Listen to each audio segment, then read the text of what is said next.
Hey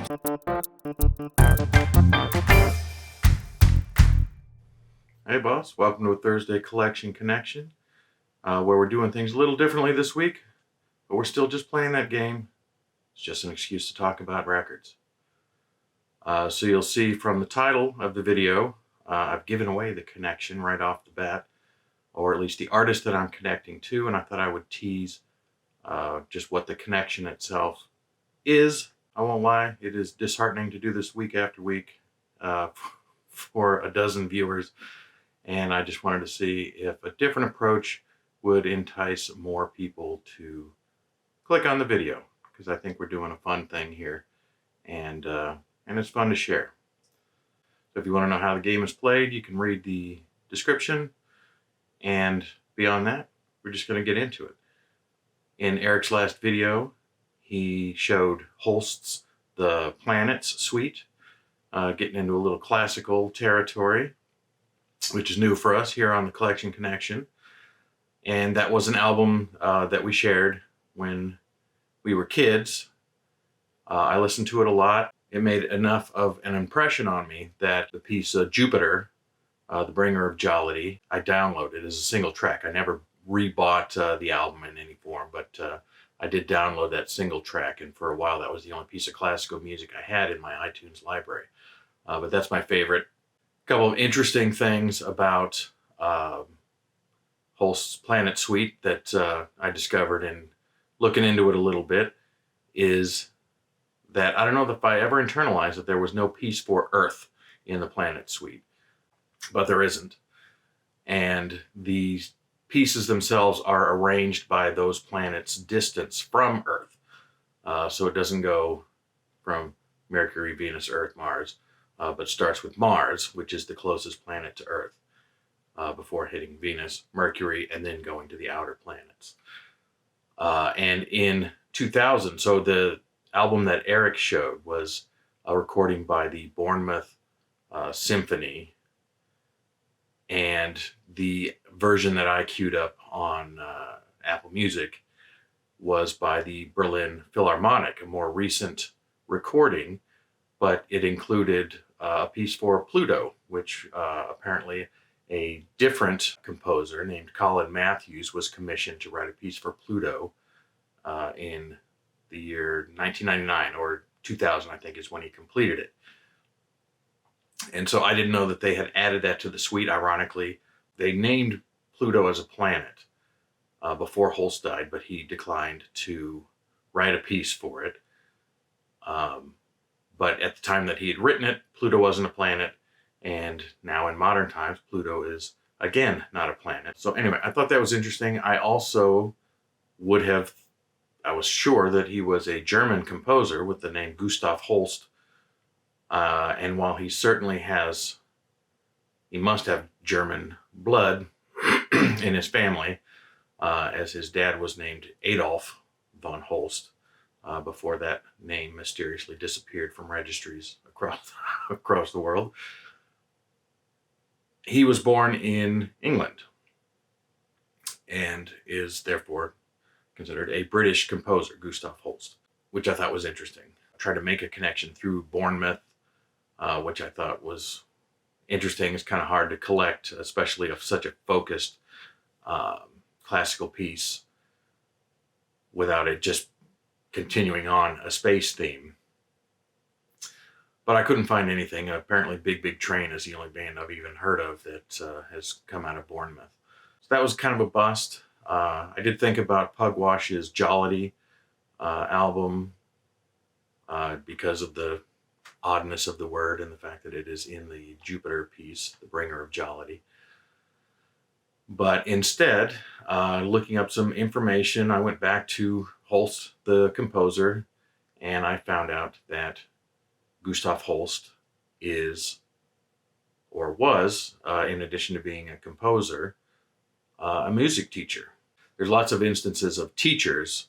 I knew, Sting was a teacher, and other people have become teachers either before or after their music careers. But Sheryl Crow started as a music teacher.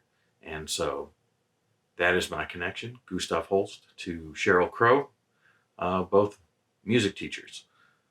And so the album that I chose was her second album, which it looks like she's got zinc on her nose now, but it's just the one bright spot. But her second album, the 1996 self-titled album, Sheryl Crow. A nice side effect of recent weeks in the Collection Connection is that I've had an excuse to bust out albums that I haven't played in a good long while. This one among them. Like some of the things I've talked about in recent weeks, Sheryl Crow fell inside that period of 93 to 96, both her first two albums. And after my interest in new music got revived in 1997 through Radiohead and Ben Folds, a lot of the stuff that I listened to during that era that seemed just kind of okay, I just stopped following. And so even though I have the first two Sheryl Crow albums, and I've kept them, I've never bought anything else from her.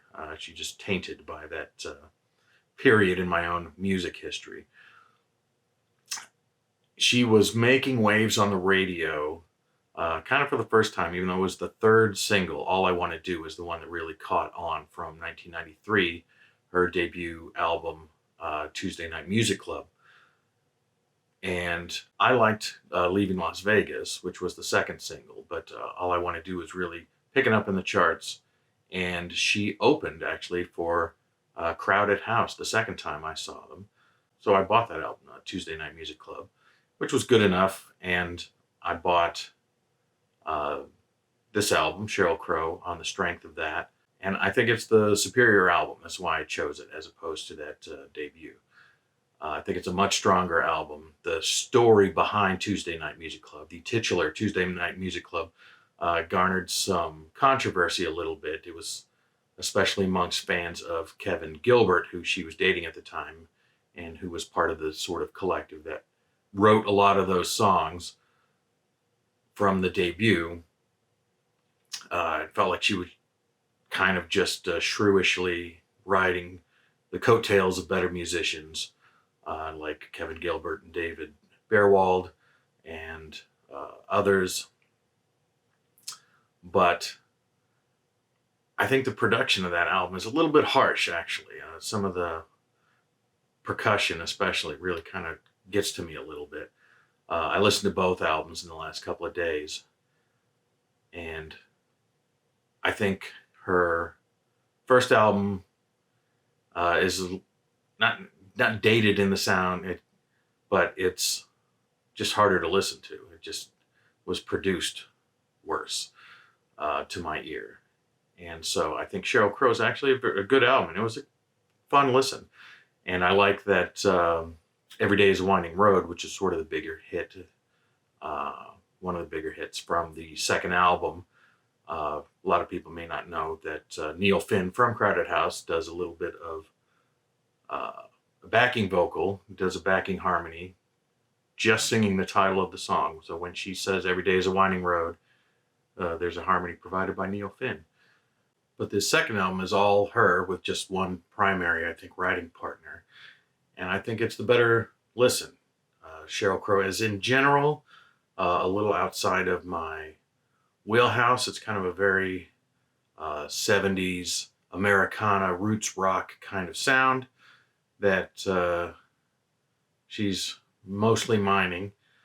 But it makes me think a little of Tom Petty in that it's never going to be sort of my favorite. It's not the kind of thing that I'm going to gravitate to immediately, but the songs are strong and the hooks are strong, and yeah, that just makes it an enjoyable listen.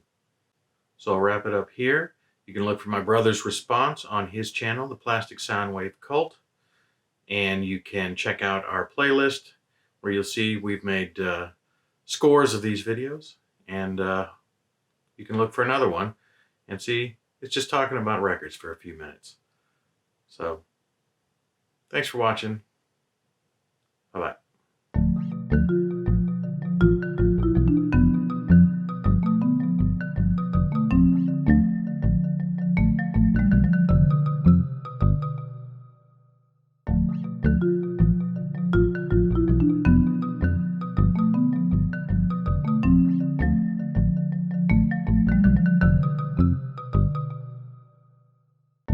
Am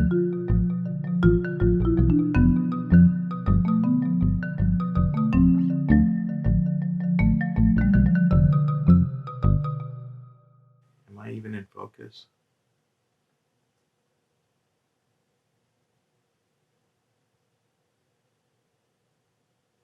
Is this whole fucking thing out of focus?